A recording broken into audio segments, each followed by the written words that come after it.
This podcast of storytellers would like to acknowledge the Wurundjeri people of the Kulin Nation, the first storytellers and traditional owners and custodians of the land we are recording on today. We pay our respects to their elders past and present. We hope to honour their thousands of years of spiritual and cultural connections to this land while recognising the atrocities Aboriginal and Torres Strait Islander people face systematically to this day.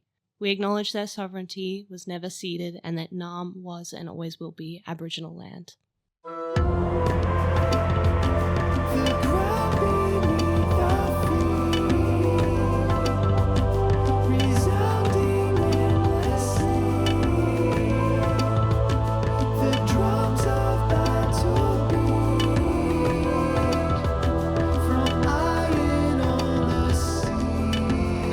Baddies, benders and babes, and welcome back to the Book of War, an Avatar Legends real play. The story of 4 teens seeking the Book of War in a world without the Avatar.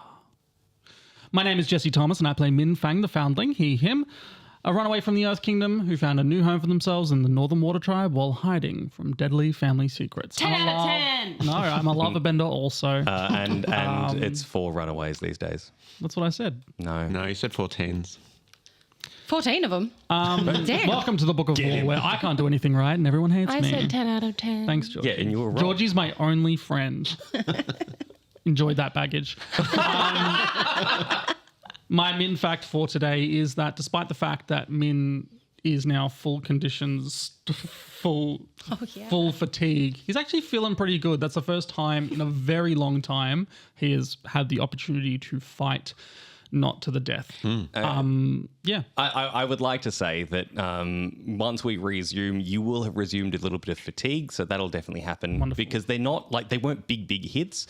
You still got those conditions, but they're not like, we're not talking 3 weeks of Yeah, healing. and I'm not troubled, so I can still get hot if I need to. But I want to just quickly touch on that. I think the reason this was so good for Minh is because at a really fundamental level, when 2 earthbenders are fighting, it's kind of just like 4D chess. Like you're like thinking in like setups and angles, and if I get them into the air here, then they can't do anything because they're out of contact with stones, and like it's a big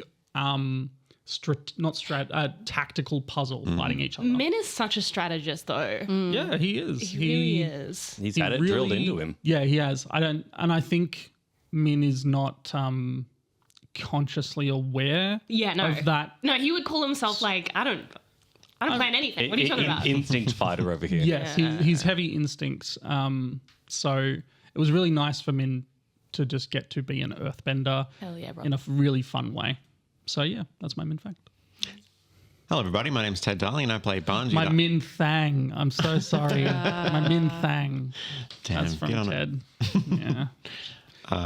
Sorry, I interrupted you. That's okay. I guess I go from the top again. Go for the top.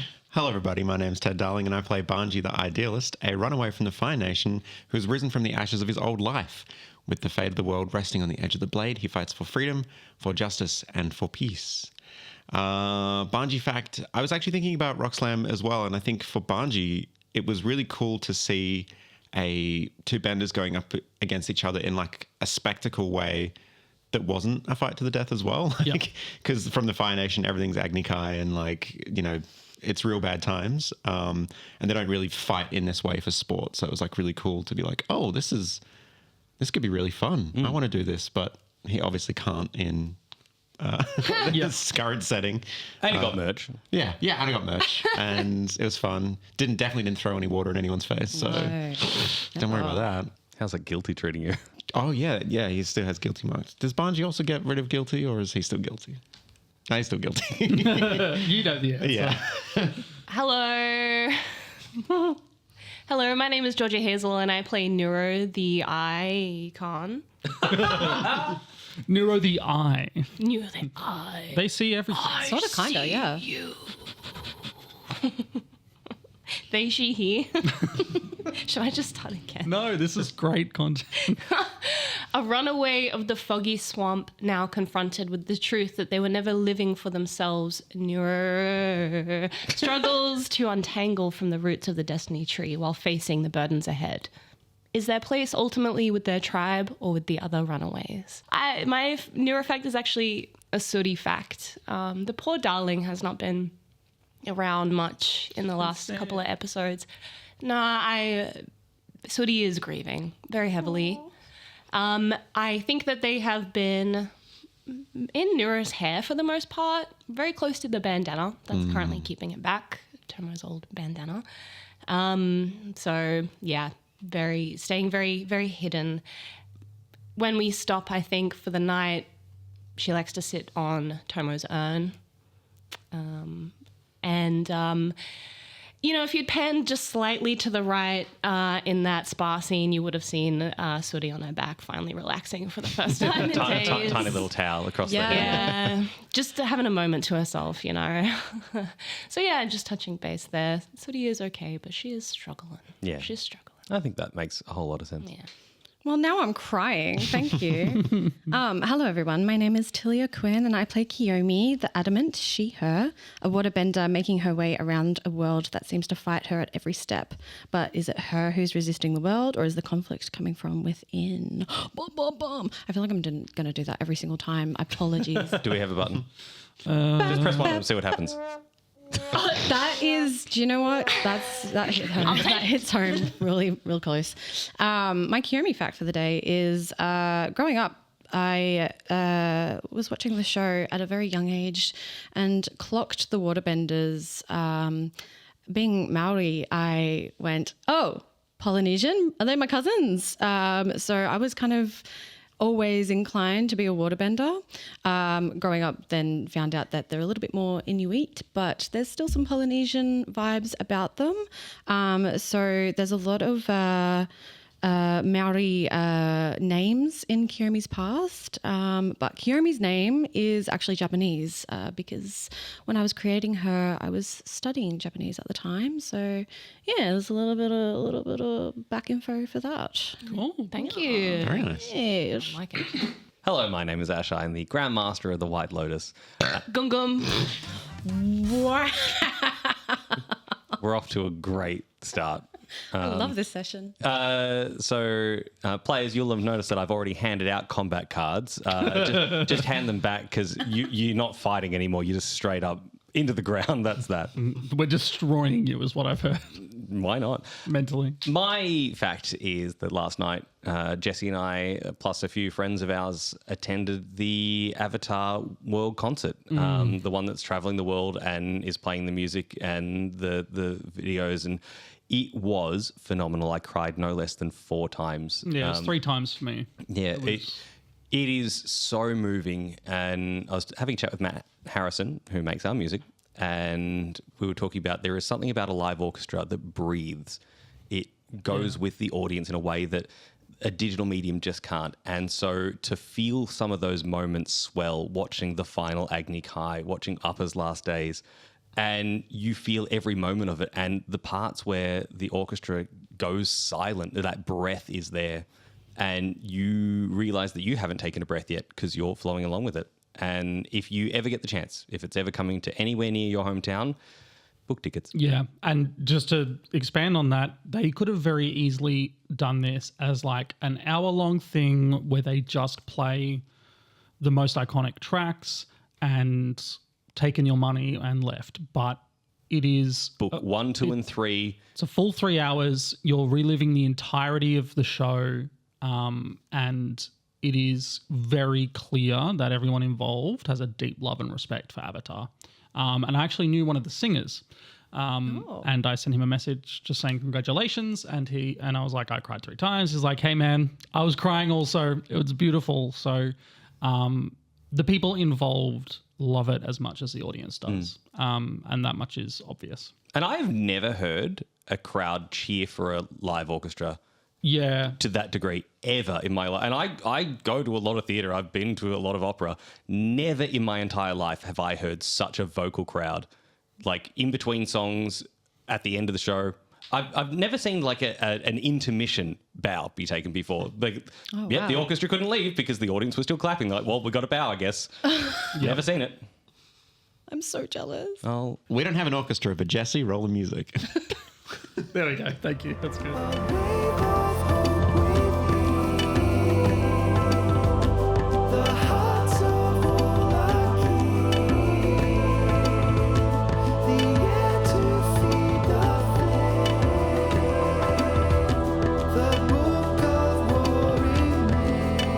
arriving in Gowling, everyone decided that their first port of call was to have a hot springs bath and get themselves clean, and then immediately scrapped all plans instead to go to RockSlam 143 or other.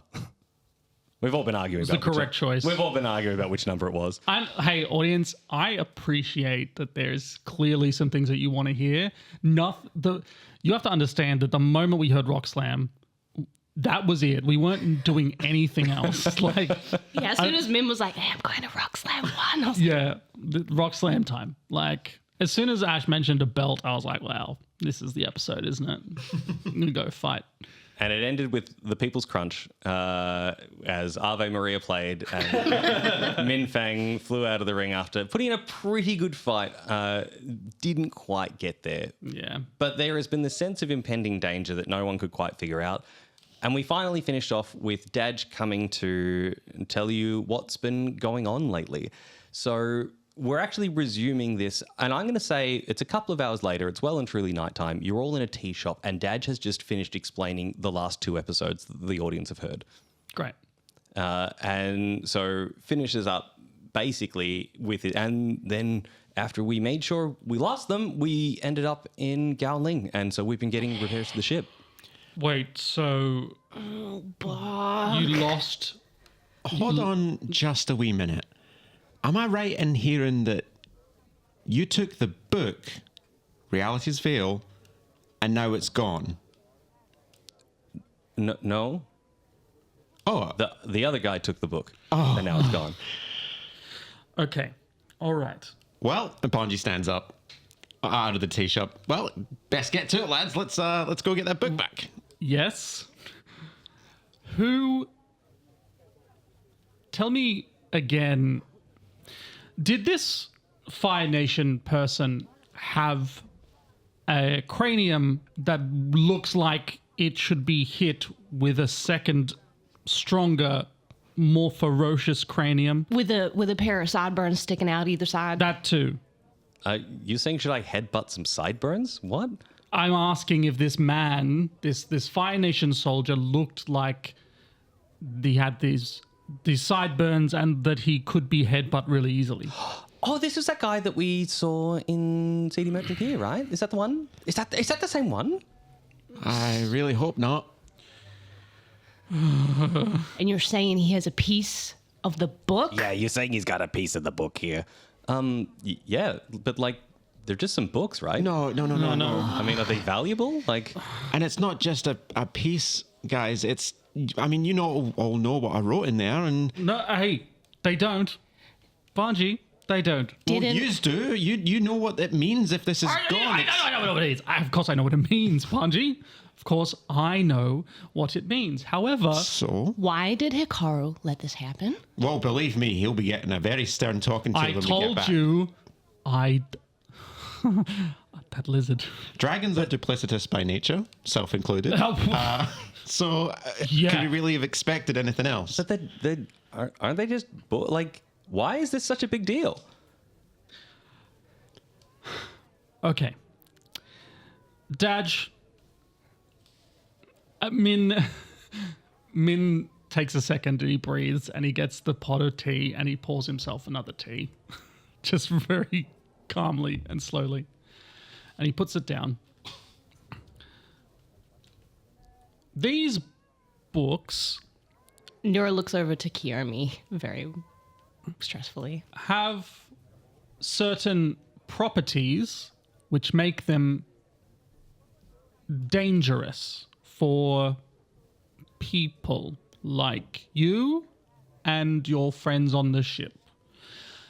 And I'm starting to believe that maybe keeping them in the dark was not the wisest option. Maybe leaving the books there with them wasn't the wisest option. Hey, Well, I voted that we should have brought them with them, but nobody wanted to listen to me at that time, and here yep, we are. I stand by it, sort of, but given the current situation, I don't think that is the wisest thing. Wait, so you've got like more of them? There is like 6, but we had one. We have 1, and you had 2, and now we have 2 again. And the worst one has spiritual property. The one that you've lost has some spiritual properties that can manipulate stuff. Kiyomi just leans back. Kiyomi and Dadge, you're going to have to get real cool with some really strange things really quickly. You've been telling me that for months, okay? Yeah, okay. Keep going, Banji. If we're going to do this, let's just do it now. Right. Those books are actually spirits. Well, at least part of a spirit. And they can influence the world in ways that nobody really fully understands, least of all us. And that one in particular can make changes to the very nature of reality. Did you ever wonder why you didn't know who I was for a time? Like, I still am not certain about that. That's because he wrote himself out of your memory. Wait. You did what? Yeah. To protect us and to protect my family. on Minh Caledon. slides the teapot over.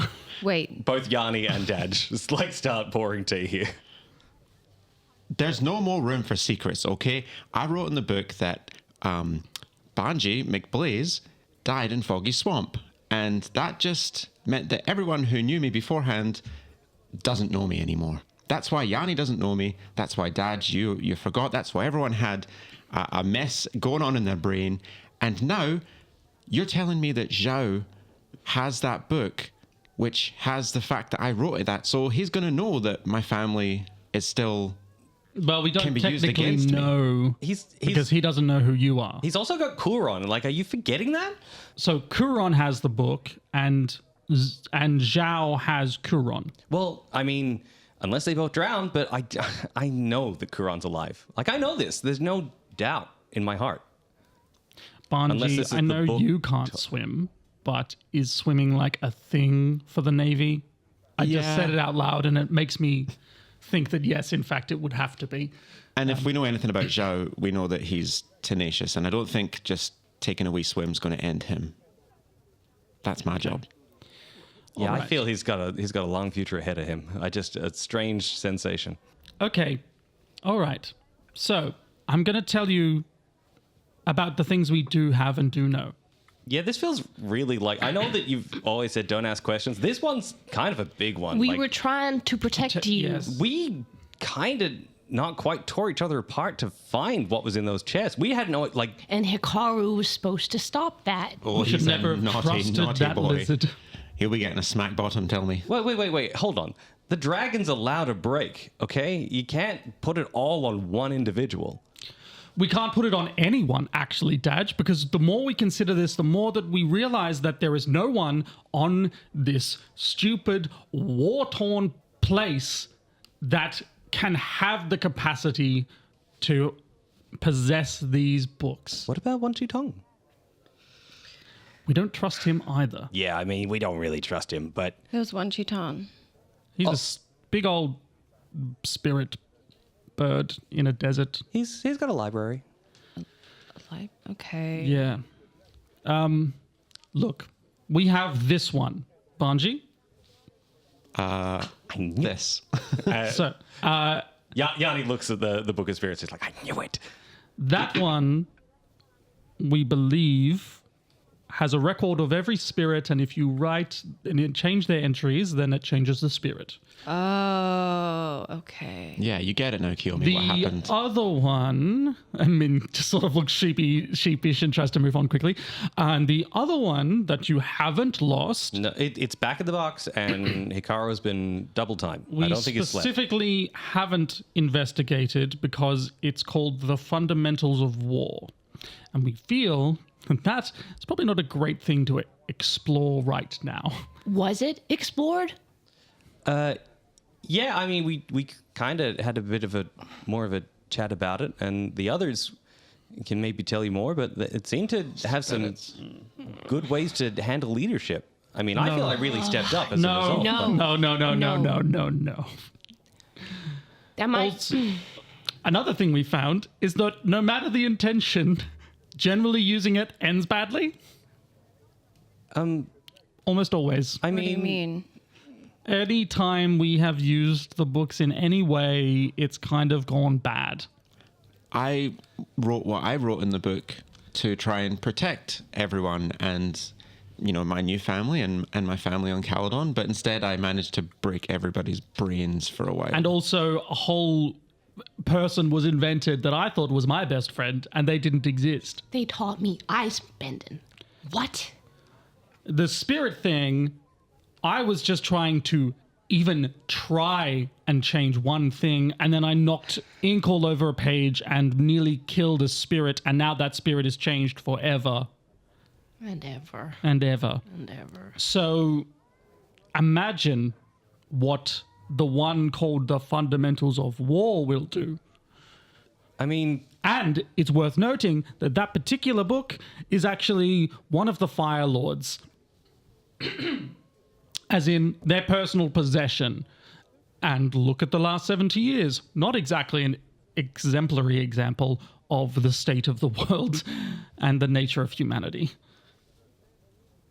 this is a lot. Yeah. Like, Yeah. Yeah, well, you really cracked an egg, Dadge, and we can't really put it back together. Hold on, why am I know you Stop. left me in charge, but we There's read no- in the book that maybe that leadership would really... Okay, I'm beginning to see what you're talking about. Okay. We need to stop fighting about this.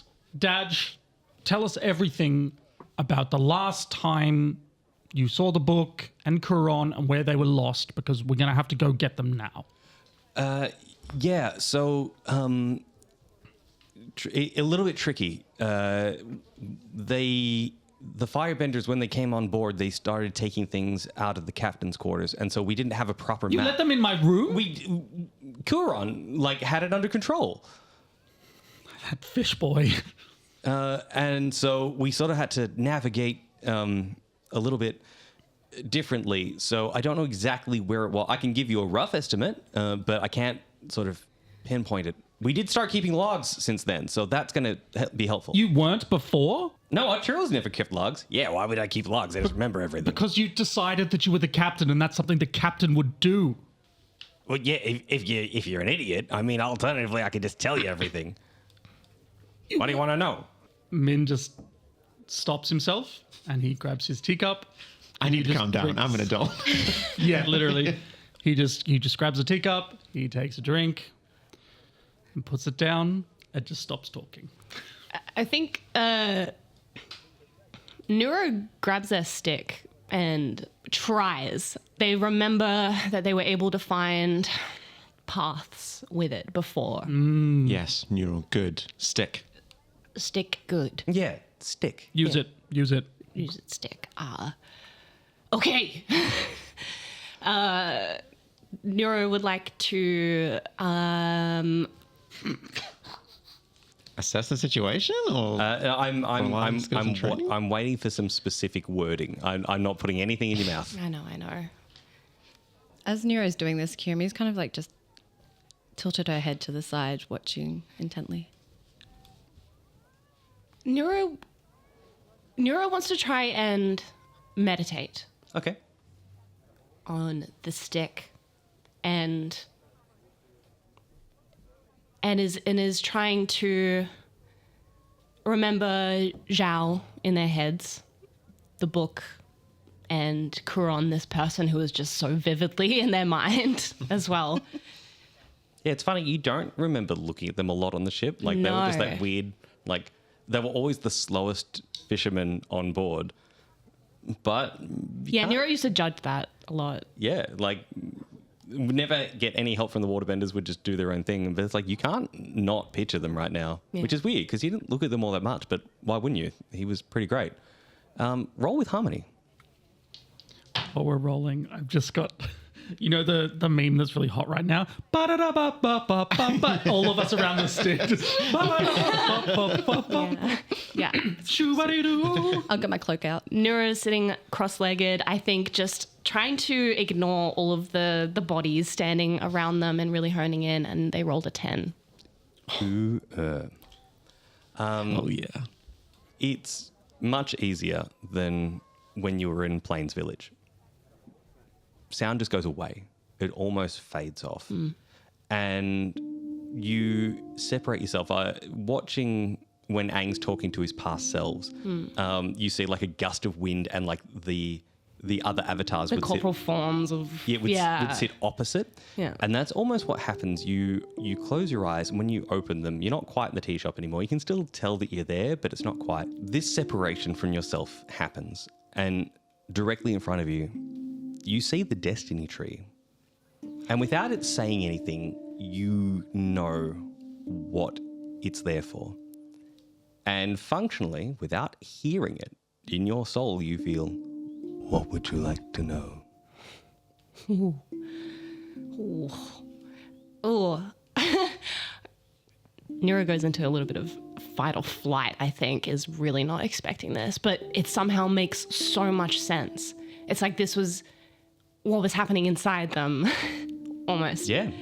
It's with your 10, you get that realization. Yeah. And that these visions you were having weren't you, they Yeah. were the tree, but because you weren't a separate entity, now you can still do it. You have a physical manifestation of the tree and now the spiritual manifestation. You can still do what you did if you tune in just right. if I just tune in just right. At first, Nuro wants to ask very selfish questions like, why did this happen? Why did you do this to me? Why me? That kind of thing. But they catch themselves and they know that they have to be specific. This was like a once, like I have a one opportunity type of thing. And so Nuro just tries to look as tough and not as scared as possible in front of this terrifying thing and asks or says, reality's veil.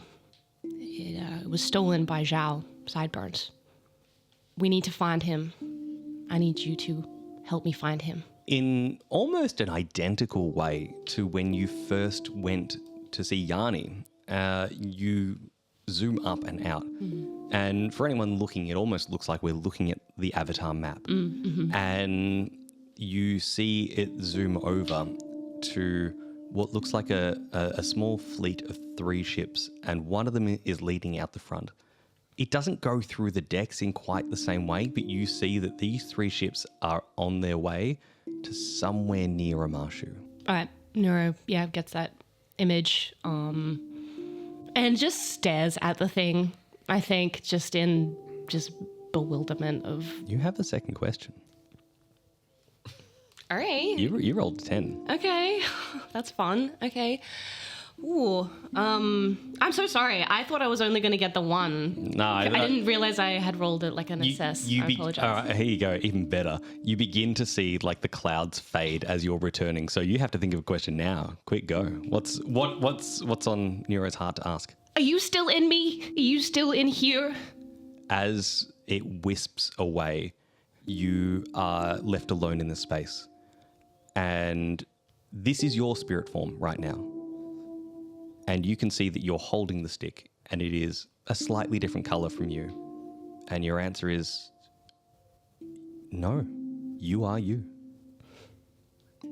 And I think someone drops a teacup somewhere, and Nuro comes back into the world. Yeah, just jolts a little bit. What did we want? Did you see him? Did you get a... Yes. Thanks, spirits. Heading towards Omashu. On the ocean, there's 3 ships, and they're heading towards Omashu. Wait, how did you see that? How do you know that? I don't want to tell you. Yeah, it's just kind of that's a Nuro thing. Minh sort of takes note of Neuro's like hard line right there. It's like, I want to tell you. And I'm like, what's wrong with Kiyomi? Like, Min's sort of like, why is Nuro being weird? And sort of in that awkward gap, it's like, okay, so boats on their way to Amashu, around Amashu, right? Yes. Okay. I could feel it. They were heading towards Omashu. They're close, just off the coast.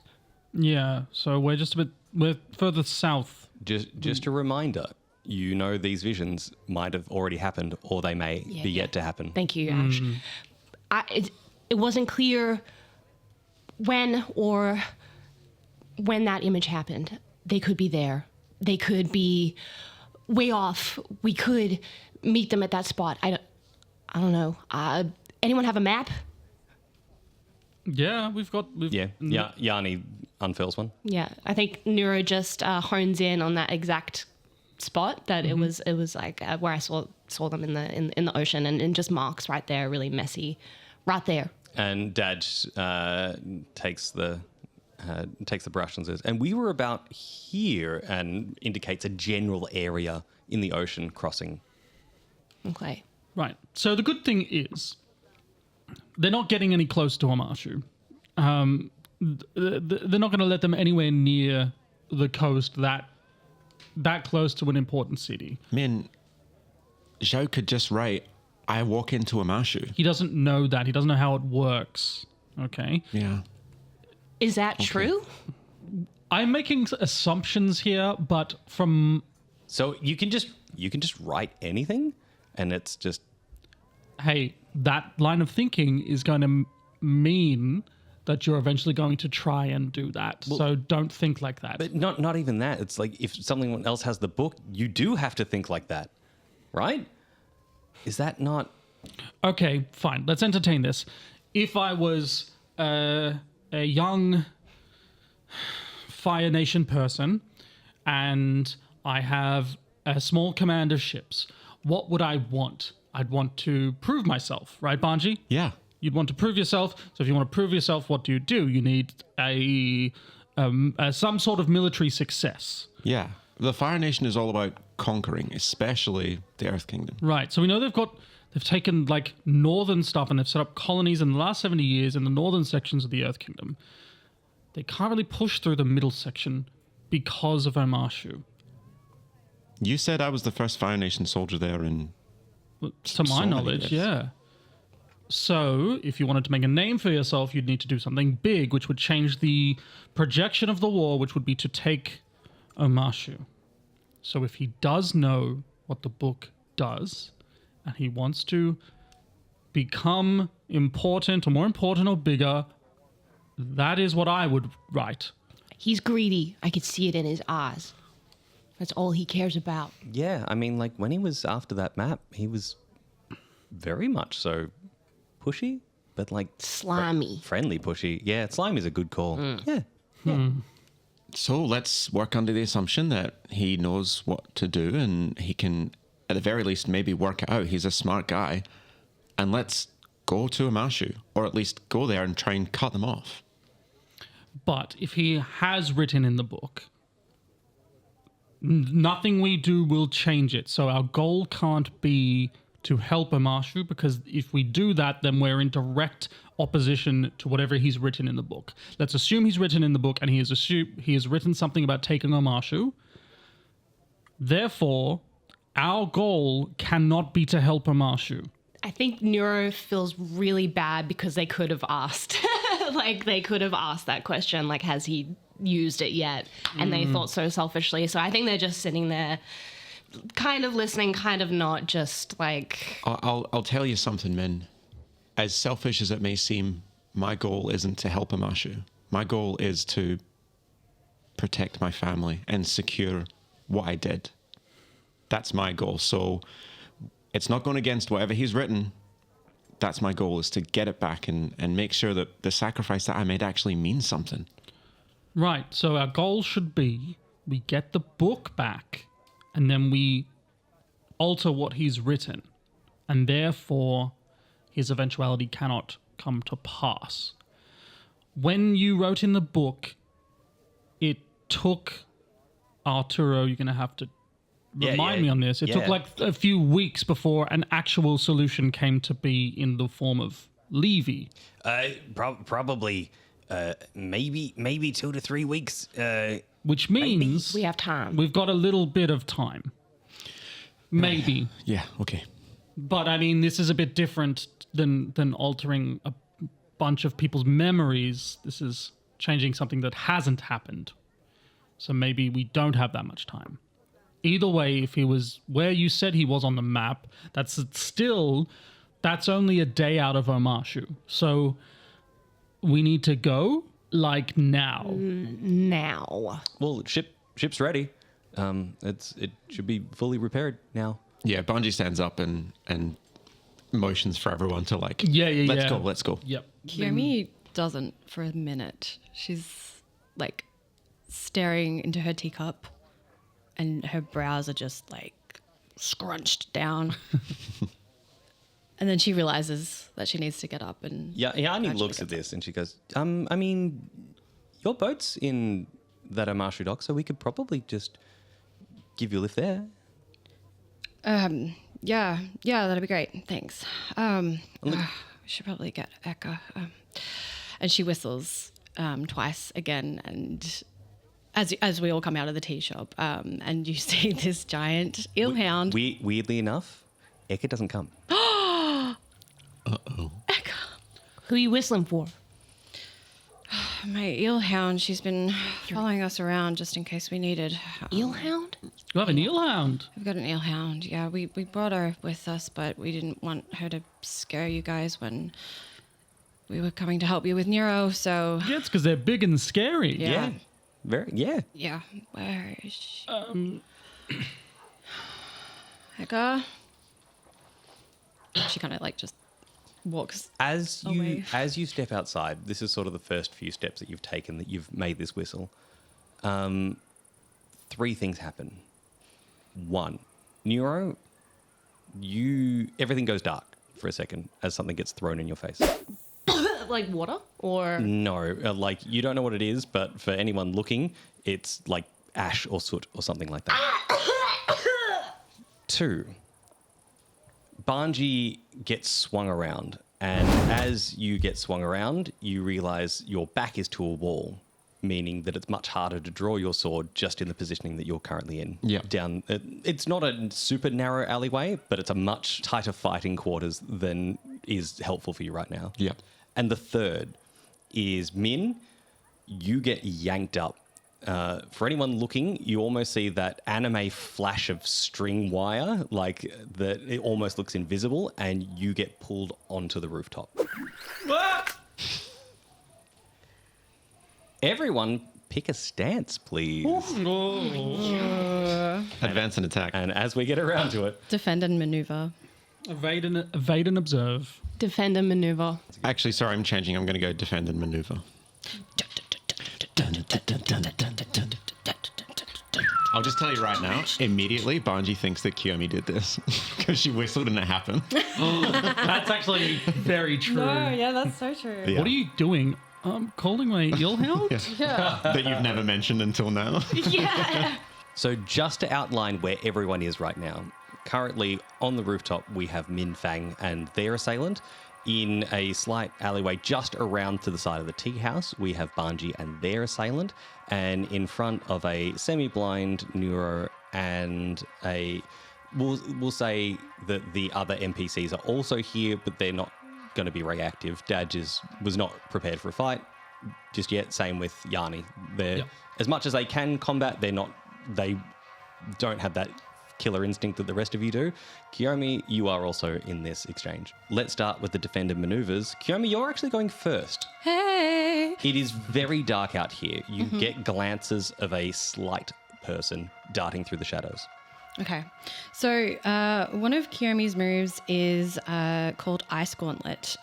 So Gauntlet, you would assume, would be on her hands, on her fists. But in this case, Kiyomi does a roundhouse kick, and as her foot comes down, her entire foot is covered in ice, in an ice skate kind of sword kind of boot. And then she does a little spin around and does the same with her other leg, and the same happens again. So both of her legs are covered in this ice skating boot. Cool. Is she wearing the Chanel boots? Yeah. Yeah. Shin nail boots. Boots with the burr. That's good, Jesse. Nice. Damn. Oh man, should I just go? Because that was amazing. No, you got to stay. all yours. You got to get good. Damn it. So yeah, she is getting ready to hit. What do you get with Ice Gauntlet? Do I have to give you Oh yes. bonus cards? Cover your feet with a sheath of ice. Become prepared when you make the next attack. Inflict an additional -1 fatigue. Nuro. I'm going to roll.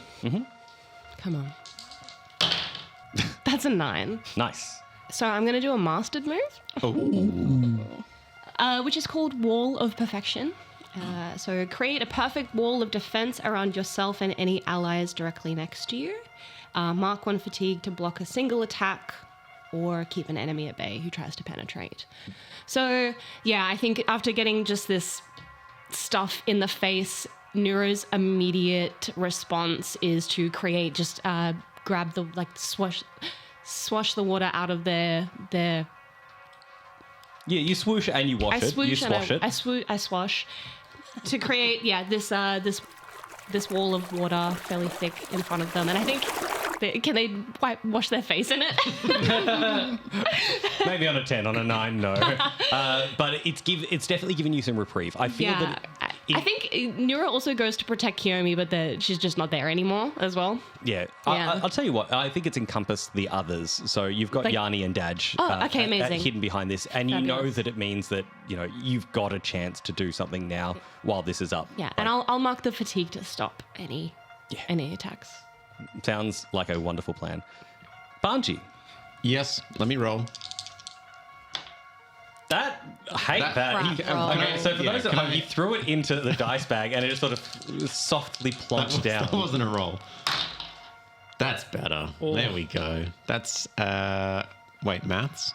It's a lot. It's a lot. That's a 13. So, so I got a 13. So I'm going to use Caesar position. And what that looks like is, so you said Banji got pushed up against the wall and he can't really get PB out. Yes. Sweet. So what he's going to do is, this is something that him and Piandao actually kind of trained for, is getting your weapon out when you're in a fight. So he's going to kick off from the wall that he's against, and then if he's in an alleyway, sort of do like a wall run up the opposite wall, and then jump up and draw Peacebringer. As cool as that sounds, yeah. You can expend a fatigue to stop someone from seizing a position. Yes. And this person was ready for not that exact move, but for you to try and move, and spends that fatigue and drags you straight back down again. Okay, just wait. Okay. Because I also have the strength of your heart, which is one of my moves. Go on. To block my Caesar position, you have to mark 2 fatigue. Yeah, okay, done. Very cool. Oh. All right. So I get another move because I got a 13. Yeah, but you get another move. Yeah. Cool. In which case, I will use retaliate. Caesar's a position again. I can't use the same move. But that would be a baller move. It's like, for me to not move, you must Mark another 2. actively mark 2. Do I have a status, or is it we don't have statuses? No, it's surprised, but no. Cool. So you're reacting as if your character was surprised, but I haven't given you a specific impediment. Yeah, sweet. Okay, in which case I will just use retaliate. So I'm stealing myself for their blows. Anytime a foe inflicts fatigue, conditional shifts my balance. In the exchange, I inflict 1 fatigue on that foe. Yeah. And that just looks like if he can't get the sword out, he gets pulled back down. And you can tell whatever gripped your leg was solid. yeah. So whoever this person is, even though it's dark, you're pretty certain that they are a bit of a beefcake. Yeah, cool. In which case, Banji just sort of puts an arm back and, as if he was holding a sword, and just coats like a little fire, like a little jet fire dagger kind of thing. Nice. Yeah. I like that a lot. The mysterious assailant at the front of the tea shop, seeing this wall of ice go up, is also going to seize a position. And where you saw their silhouette, they dart backwards and begin to hide in the shadows. So no one's quite aware where exactly they went in this open space. Just making sure everyone's okay with that. Mm-hmm. In the meantime, back into the alleyway, this bigger, wheeling up shorter than Banji, but definitely like bigger sideways, pushes you against a wall. And they're using pressure so that you cannot use advance and attack next turn. Again, it's like you get the impression that this was well coordinated. This thought was to put you in a space that you have trouble moving and then limit your space even further. Yeah, and they don't have to mark fatigue for that, do they? No, sorry. Poo. Hey, retaliate's great if something's coming at you, but Fight me. Stop trying. Hit me. Very clearly not their go. In the meantime, up on the rooftop, Jesse, as much as it's dark, you probably get a little bit more of a glimpse of the person that is... So I get dragged up. There's like a shoo. as we pass faces and I see who it is? Is that what's happening? No, specifically they've dropped something on the other side, so it's almost a pulley system. You've done a similar thing with your ropes before. Yeah. Like this, you know that this is 100% Trapville that you've walked into. This person is about 6'2", so they're taller than you are. They are relatively lithe in their shape, so naturally skinny, but you can tell by the way that they're moving whatever these wire type things are that they've got a bit of strength behind that frame. Dark brown shoulder length hair in a ponytail, but none of it looks like it's being kept really well. It's really frazzled at the front, like it keeps coming loose, and they don't do anything about it. It is your turn. Okay. Now, so, evade and observe, you're always going to get one fatigue back. The good news is that your tea and your settling down after your initial bruises from your earlier fight have faded that little bit and they've begun to settle in. You can recover 3 fatigue. So wonderful. Thank you. as of now, as of the start of evade and observe, you've got 4 to play with. Wonderful. Great. I'm going to roll before I describe what I want to do so I don't embarrass myself. You can do that anyway, like rolling the dice off the table. Yep, that also works. Ha! Loser. Fair cop. Although that is a 12, so eat my ass. Hell I yeah. take that back. Thank you. All right. I wanted a 12. This is great news for me. All right. So When first do of all, you not want a 12? You know what? I'd really love to fail this roll right now. This would be great. as a person who consistently fails rolls, yeah, I kind of have to be okay with failing. So first of all, I am going to use commit. So, as Minh gets dragged up by this, like, what I'm assuming is some sort of like garrote wire sort of Yeah, easy way to think about it. energy, I think instinctually Minh reacts not in an earthbender way, in a very like water tribe way, which is to follow the movement of energy. So as he gets pulled up, he uses that momentum to kind of continue going and sort of send his energy up and over, so he's landing the right way around, even though he's got great call thing around his legs. Excellent call. And I'm going to move towards unity, because that's very much a more of like a combination of his heritages, Yeah. opposed to just the Earth Kingdom. Secondly, I am going to mark 1 fatigue to empty my mind and do an ability from a different stance. This is the power play. Yeah, This is why he chose evade and observe, so he had the longest time to think about what he was going to do next. exactly. So, and I'm actually going to go to defend a maneuver and do detect the heavy step because it's so dark. I want a general vibe of what is happening around me. So as I land, I'm going to land with a bit more force and just and send out that shockwave. Yeah, that's perfect. So I become prepared and I can spend that prepared to clear a status and mark 1 fatigue to interrupt an enemy technique. Or I can use it as it is as well. Clear a status. Yeah. That's going to be exceptionally helpful. Because as you land, even though you landed the right way up, this person was semi-ready for the rough position you're in, and you see them pull 2 hands either side of them, sort of, Wolverine, X-Men style, each down, and what you realize now that they're tiny, fine steel wires pull you down and pin you straight to the ground, or at least that's what's about to happen. I think Minh has been fighting with rope for a long time. He kind of gets the vibe of how they work. And as he sort of lands and feels this tension coming, when you're using the rope, you're actually like pulling on it is kind of what traps it. Yes. So as he sort of lands and he feels this tension coming in, he releases that tension and then slips out of all the wires. You literally get out of the trapped and status and I will card. spend the prepared to no longer be trapped. Like, Min's made of liquid. Liquid!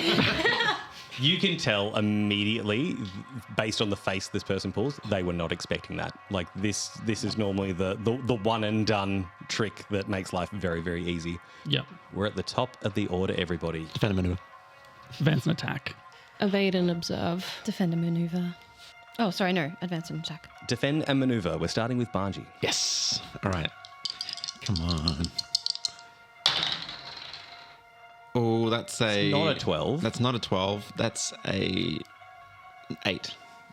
Not what I wanted, but that's okay. I will use Caesar position again, actually. Mm-hmm. And so being pushed up again, Banji tries the move. Actually, no, he's going to do something different. So he noticed that when he kind of went up, whatever it was that grabbed him from up. Yes. If that makes sense. No, but go on. It grabbed him from up, Ash. How does that not make sense? So what he's going to do is... You know what you did. Yeah, he's actually going to... he's been dancing a lot lately, and so his body's moving a lot more fluidly than what it has previously. So he's actually going to try and do a similar thing to what Minh did and kind of let his form go a bit more liquidy and try and slip out that way. So slip underneath the whatever's pressing him up against the wall. Mm-hmm. Move backwards down towards, like, back the alleyway, back up again so he can have a bit more room to fight. Yeah, I think that's a great move. And what's more is that thanks to your extra Heart of a Hero, was it called? Strength of your heart. Strength of your heart. You get through this time. Nice. You don't have to worry too much about that one. Excellent. Big dog. So the one on the roof is going next with Minh. Mm-hmm. And this time they are getting ready. You see them pull a couple of wires that you can't see. They have readied themselves. Okay. Moving into advance and attack. Minh, you were first. Yeah, I'm going to go ahead and roll. Yeah, we're here to party. That's another 12. I'm taking those dice off you. They're my Minh dice. For combat only. They're the Minh dice. They're the failing ones. So I got a 4 and a 6 plus my create. Oh, sorry, it's passion, so it's 11. Doesn't matter. The roof I've landed on. Yes. The building. What is the building? What's it made of? It was the tea shop, and all of these places are stone of some kind. Wonderful. I'm going to smash. Okay. I'm going to mark a fatigue to destroy or destabilize something in the environment. Quickly seeing that this person has done setup means that if we change location, their setup's null and void. So he's just going to break the ceiling and fall through into the tea shop. Okay. To sort of remove whatever advantage he set up on the roof. Yeah, the fatigue here is that you both land. And it's not graceful. And people go scurrying as the ceiling collapses and moves around the space. Minh will then, for his second move, do a strike, and he pulls out his new rope, his viney rope, gives it a and starts doing spins, and then just explodes into a flurry of blows at this person. Right. Are you choosing... Well, like, to do this in the first place, you are marking a fatigue just because they've got their retaliate up and ready. And then are you choosing what to... I am not choosing. Okay. They can choose. I want to see what they do. They take the hit from this rope. This rope comes swinging in and, like, strikes them. And you can feel it's a hefty strike. Kiyomi, you're next. Okay. So, what's that? Is that a 6? To be fair, that's not a number, but it is a 6, yes. Okay, cool beans. So 7, 8, 9. Excellent. Amazing. 1 basic or 1 mastered? Oh, hang on. And then do I add this +1 prepared? It'll give you 2 basic or mastered to use if you want. Okay. So yeah, you can spend that prepared card to give you that +1. Okay. Which means you would get 2 moves this turn. Oh, slay. Okay. So who is actually in front of Kiyomi, because she's not been attacked or taken away or anything? That's the thing. Currently, you are facing shadows. You know there is an assailant out there. Okay. But you don't currently have eyes on them. Oh, okay. That makes things tricky. It does. So I'm going to pressure. Kiyomi's going to run a little bit further up, closer to Nuro, to assist Nuro when needed. Yeah. And get ready with that. And so what approach can't they take next turn? They cannot attack. Okay. Very nice.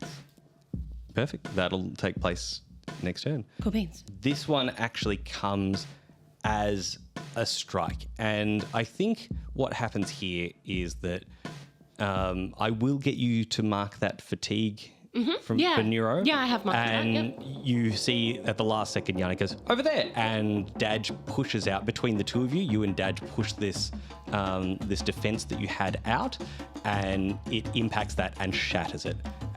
But it came from the darkness. You don't know exactly. You knew what side. You still didn't see the And what flame. was the weapon? What did they throw? It was what looks like a chain.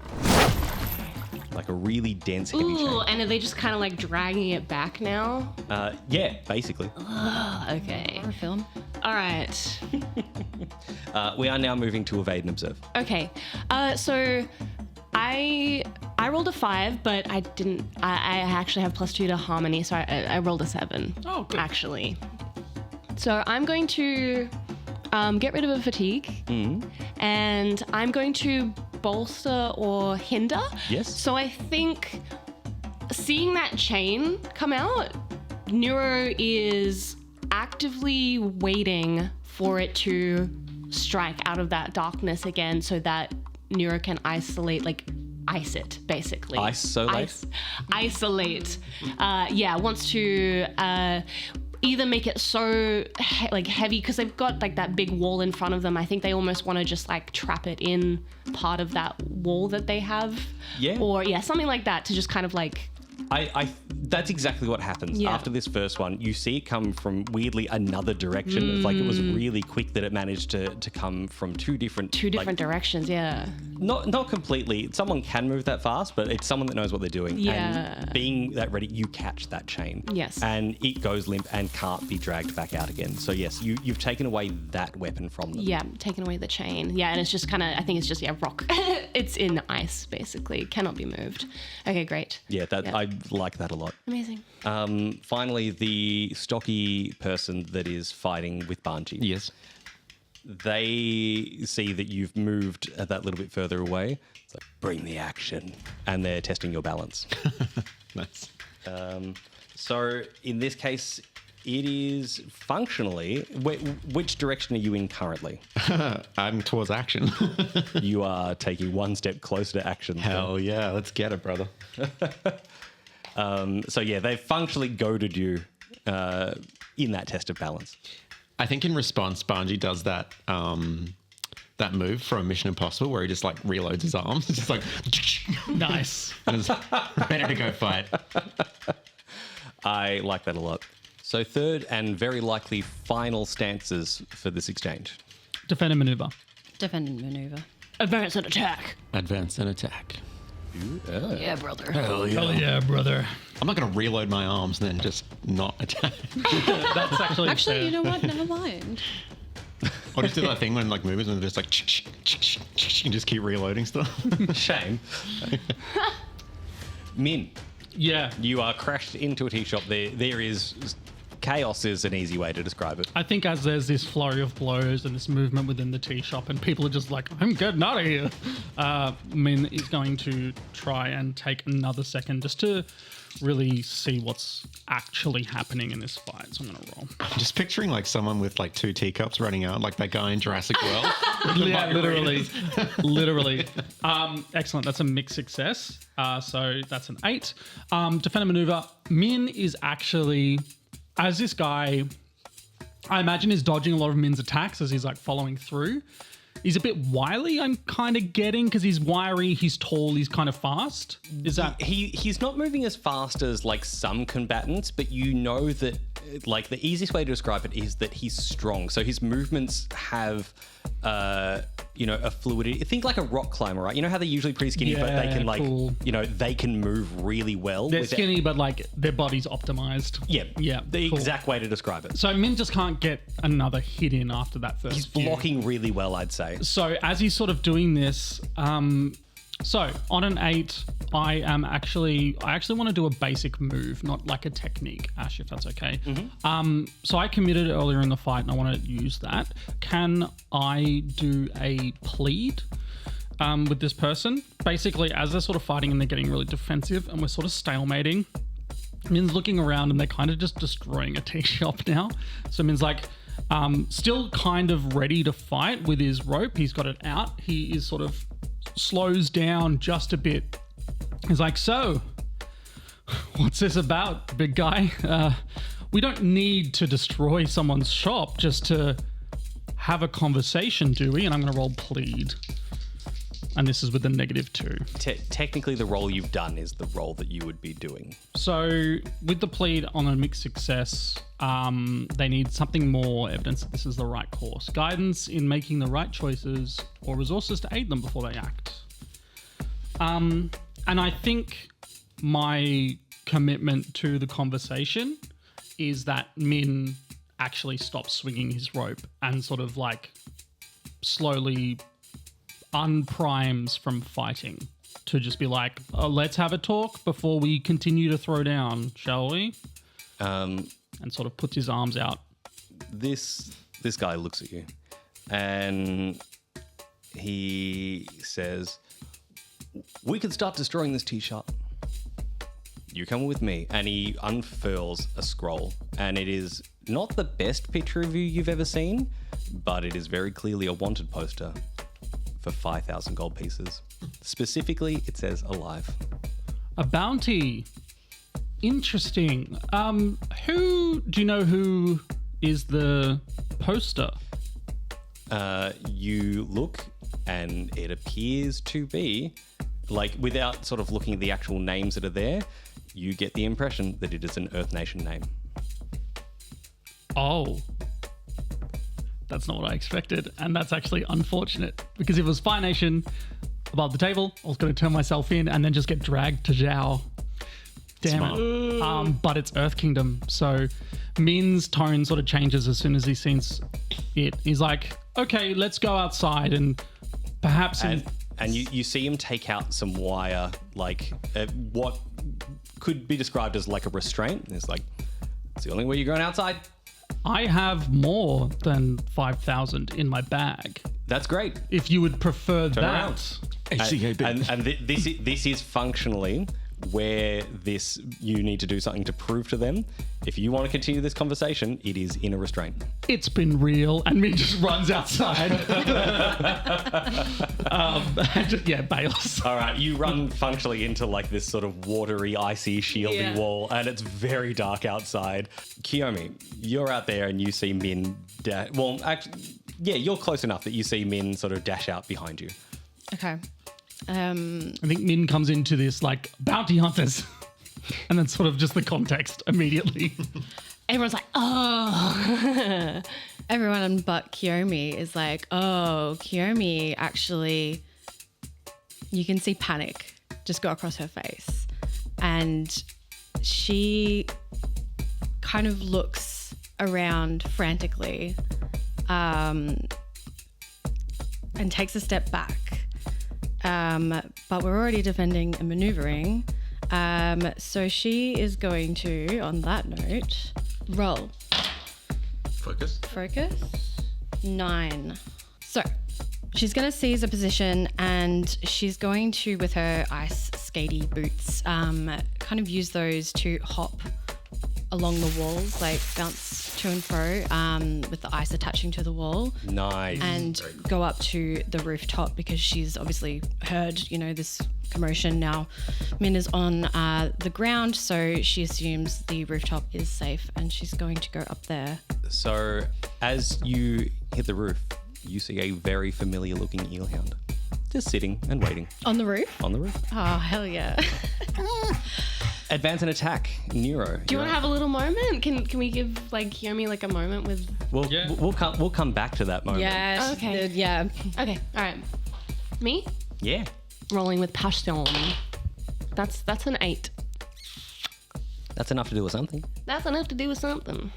The person that's attacking us with these chains hasn't made themselves visible yet. The very first time you saw them, or you didn't No. get a chance, and everyone else saw a bit of a shadow moving around. So no, currently, because it is nighttime, there are a lot of places where there isn't any light, getting to. Yeah. So you haven't properly seen them yet. No. Okay, so I've got an idea, but I think it might be really silly and might not I work. love a good silly idea. Let's find out what happens. I want to pressure to try and make them visible. Yeah. I guess. And so the first silly idea in my mind was whether or not, if there's any flames or lamps around that ice would refract off. So you know what I mean? So if you change your mind from pressure to smash, you spend 1 fatigue.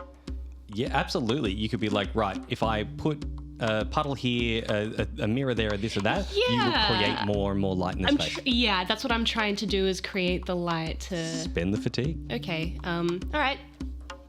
So I'm going to use Smash and mark a fatigue to destroy or destabilize my environment. Mainly I'm trying to get this assailant that's whipping around in the dark there to actually be visible. So Nuro just plots a few little spots around this alley, this space around the tea shop that there's lights, flickering lamps and everything like that. Puddle there, piece of ice up there, and maybe just like in one like swooping motion, all of it just kind of turns to ice, and all of these light refractions just bounce around through the space. Even just like there might be some just like flying through the air as well, just twinkling and brightening up everything. I think it works, and Dadge definitely sees what you're doing and helps out with this. Cool. And so while you don't get the best vision of this person, you do see that they are female, about 5'6". They are like agile, like a very athletic build, and even the way they're moving looks very, very elegant. Just the way that they were moving between what you could now see was sort of columns and areas of shadow is somewhere between a gymnast and a ballet dancer. Like just how fluid, like, all right, I'm lower here, I will vault over this way, I will spin through here so it's that little bit faster. It's exceptional to watch. Yeah, I think Nuro's also just kind of mapping out where there are places to hide behind in this space as well. Yeah. Just making a mental map of where they might be next, vaulting. As you do this, I think one of the other key components, it doesn't ruin what you've done, but one of the floating bits of mirror that you've sort of created, a knife flings out from where she's passing by and breaks it down. So you realize that that's not her only weapon. Yeah. Okay.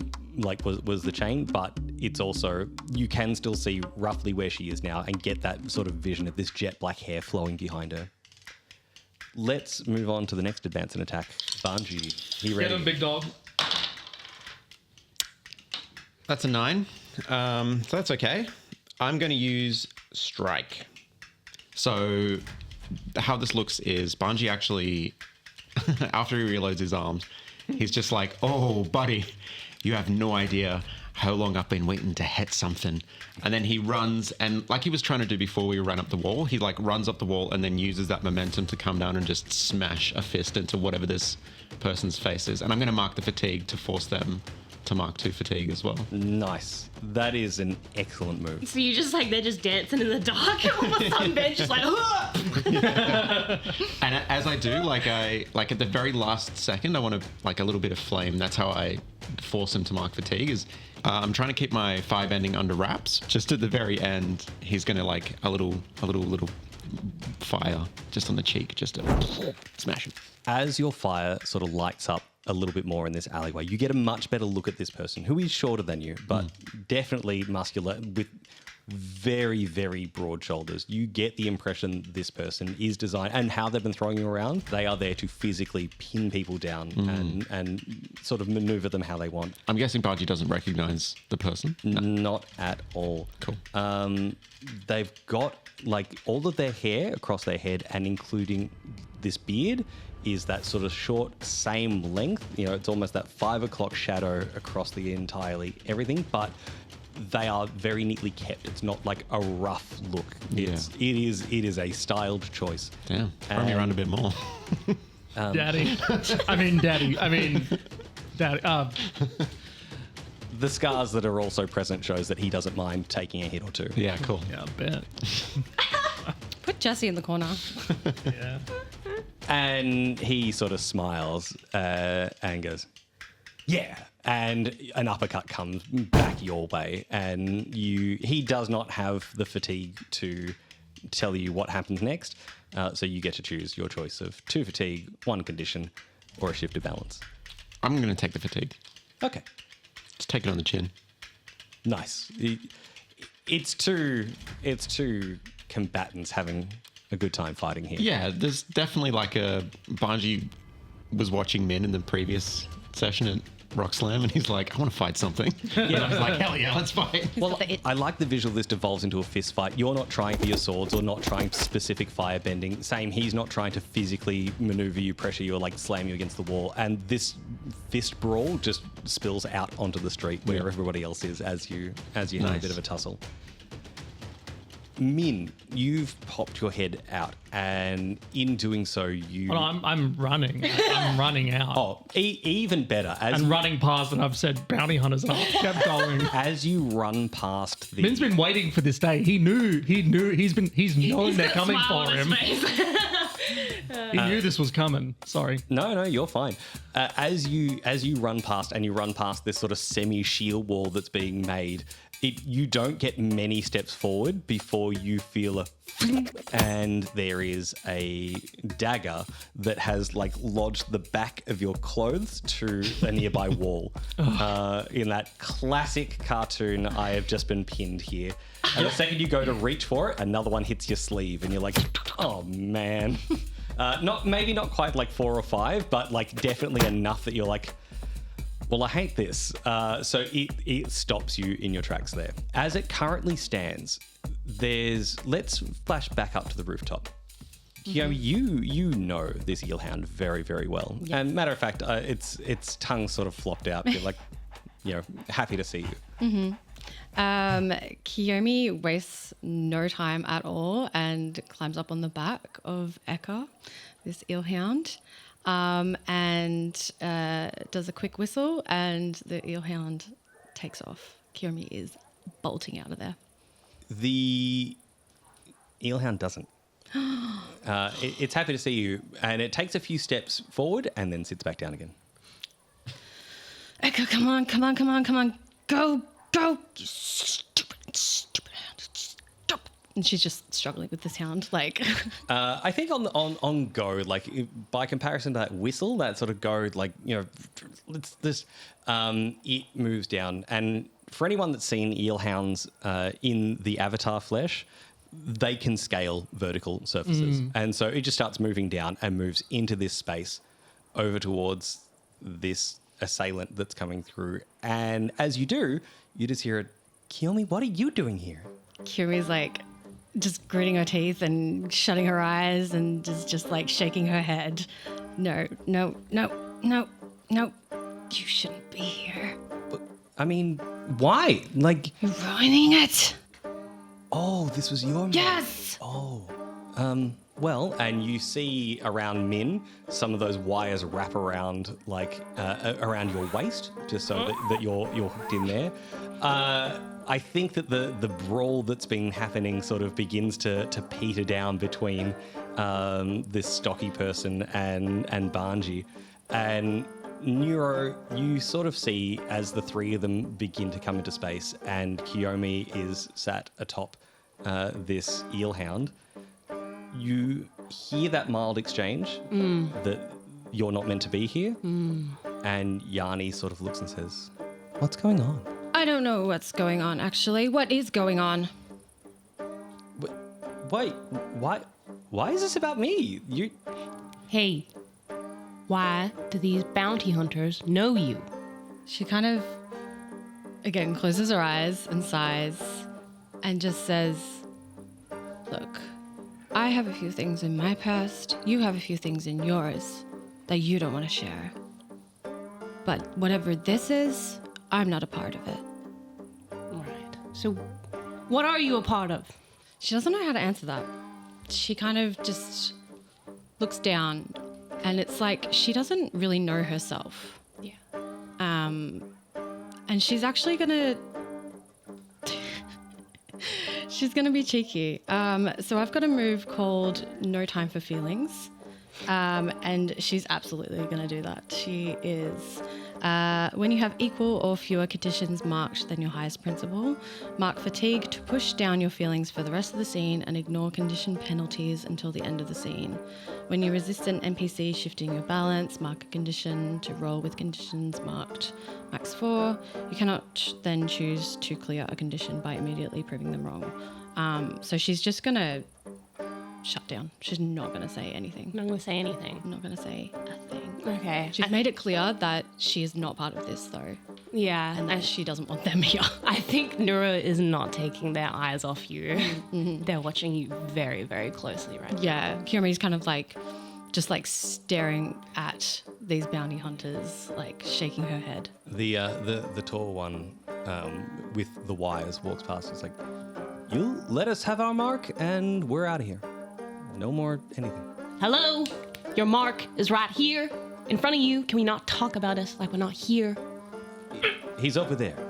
Oh, you're here for just men? Well, no! Let him go right now!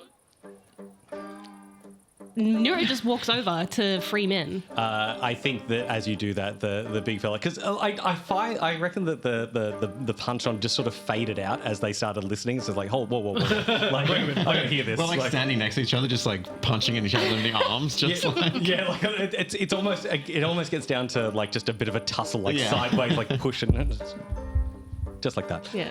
And it's just like, hold on a second, and he walks over and he stops Nuro from getting closer to where Minh is. Nuro just tries to slip by. He's Get out of my way! I can't let you do that. So I'm going to do something. Seeing that the big guy has gone after Nuro, I'm actually going to use the Idealist's. To be fair, he hasn't gone after Nuro. He's just sort of stood in the way. Like, it's actually a relatively gentle thing. Yeah. So just in case that affects your mood. No. It's more about freeing Minh than it is about, Yeah. I guess, protecting Nuro at this point. So one of my things for the Idealist, the like main kind of move, I forget what we decided to call them. It's called Never Turn My Back. And so I've seen sadness and grief. I'm no stranger to loss and pain, but I know the world can be a better place and nothing happens without good people fighting for what's right. I have a code. I chose 3 ideals from a list. The 3 ideals I chose were always stand up to bullies, never deny a request for help, and never leave a friend behind.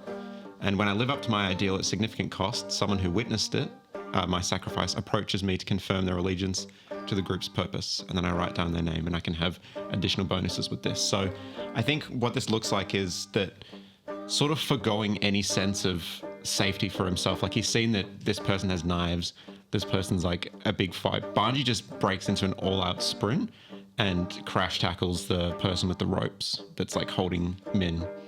Right. Okay. So I can tell you right now that this, you will end up with Dadge on your side as a result of Yeah, it. sweet. Awesome. Because Dadge is like, even though I'm not quite certain who you are, and I think that I do, but I don't.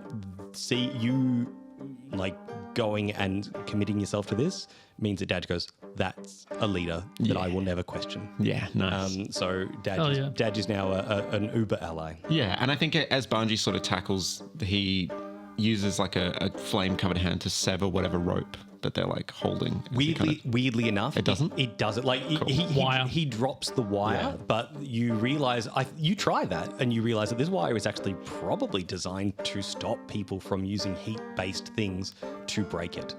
Smart. Now, you say heat-based things, but that usually just means firebenders. So I don't know what sort of situation we're in right now, if we're doing stances or what, but so if this is out of order of what's happening, let me know.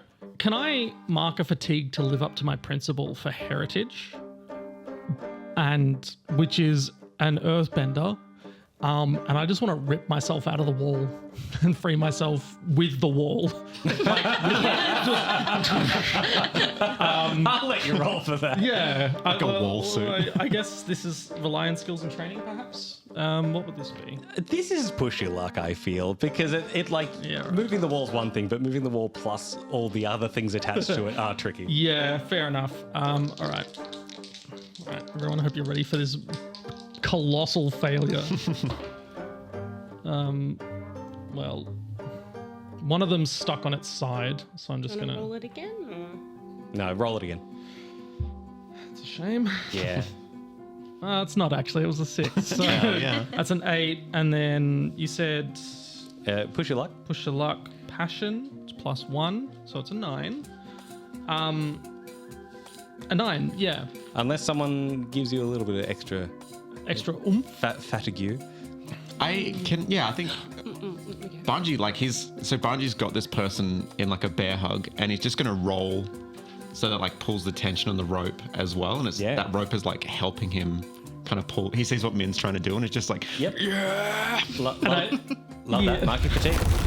And I think it sucks to be this tea shop owner because I've ruined his ceiling and I've now ripped out his front wall. Yeah, he's walked out the front and he's like waving his arms in there like, what is this?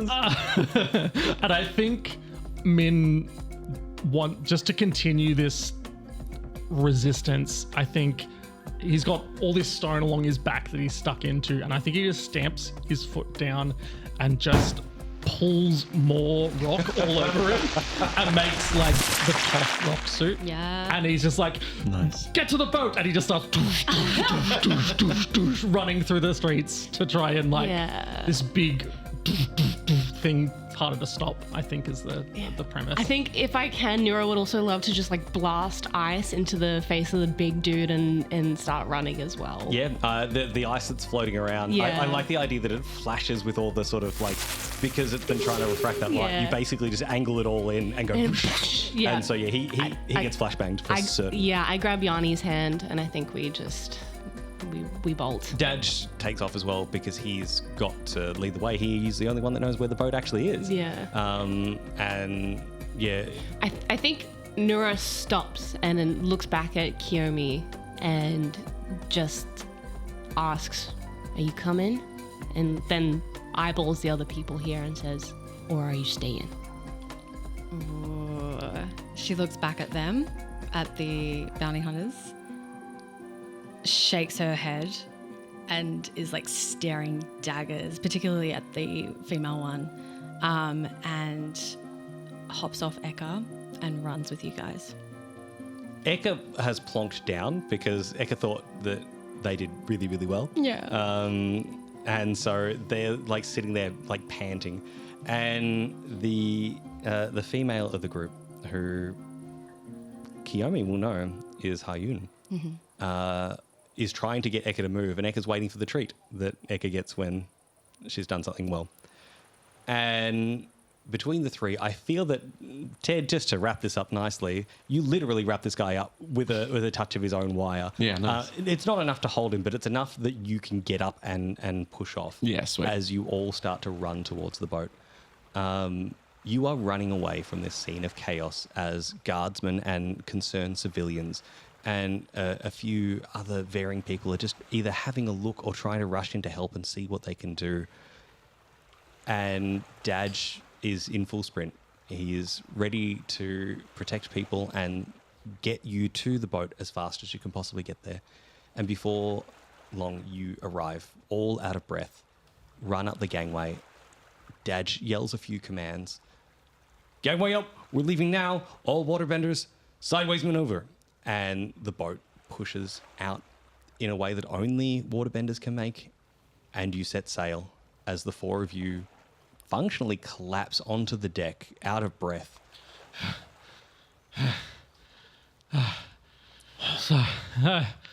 Sorry, guys. That was my bad. Does Minh still have the bounty? I never got it. never had it. No. Okay, cool. I think Nuro looks at everybody and still just kind of gives Kiyomi this like, we've got a lot to talk about kind of look. She's avoiding. Yeah. Your looks, yeah. Yeah, and I think seeing that, Nuro just goes over to help the other waterbenders on deck. Yeah. I think Dadge looks as you begin to ready yourselves to make the journey as you get back onto this boat you haven't been to for a while and you begin to fill in the slots you're so used to filling. Dadge asks, "So where to?" Omashu.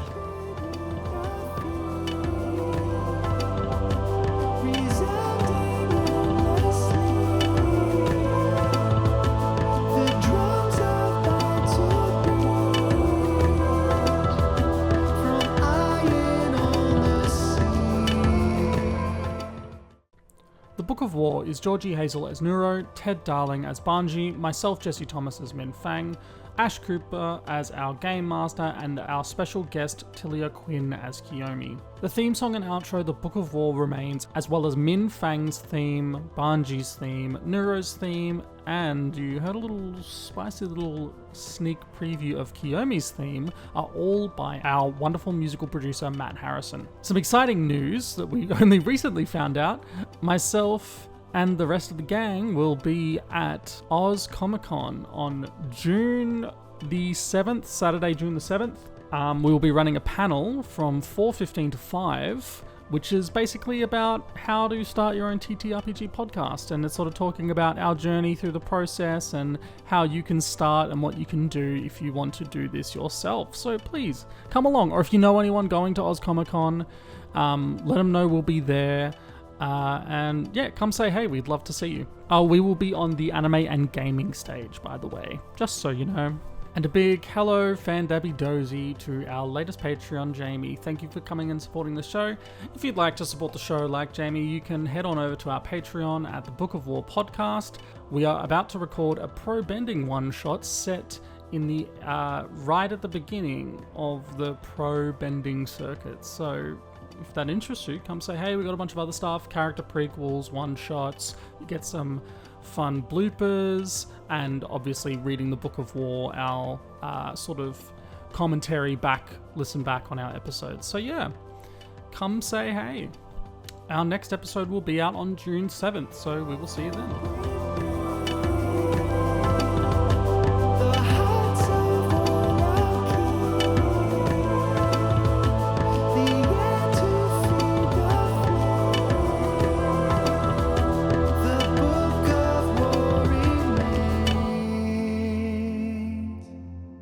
Georgie, 10 out of 10. Man.